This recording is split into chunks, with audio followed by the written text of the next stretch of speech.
Hi guys! So ayan, gagawa nga pala tayo ng chapsuy today. Nagpainit na tayo ng kaserola. Naglagay na rin ng mantika. At isunod na rin natin ng bawang at sibuyas. Igigisa natin yan at isusunod natin ang atay ng manok. Dinagdagan na natin ang atay ng manok dahil wala tayong makitang itlog ubo sa bayan. Pagkaubusan, kaya atay na lang ang sakop. Yan, waiting. Igisa na natin yan, halu-haluin. Halu-haluin natin hanggang sa halu-haluin, hanggang sa mahalo-halo at hinalo-halo ko na rin. Ayan. Siyempre, maglalagay na rin tayo dito ng pampalasa. Maglalagay ko ng asin at hahaluin ko ulit. Oh, diba? Siyempre, gisain lang natin ng gisain ang sahog para lumabas ang aroma. At ayan, maglalagay na rin tayo ng Ajinomoto Vichin. Kaunti lang.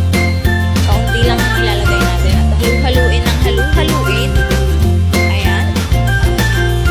At ilalagay na rin natin ang mga hinugasan nating gulay. Broccoli, umbo, carrots, sili americano, sayote, at mga carrots, baguio beans. Ayan. Lagay natin yan lahat.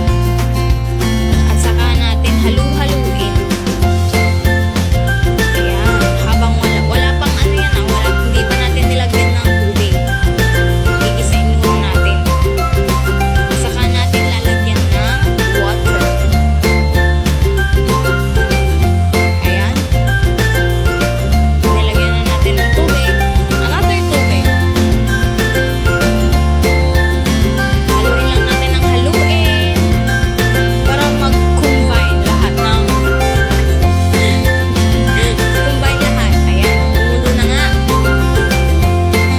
Hanggang sa kumulo na at maglalagay tayo ng cornstarch, pampalapot.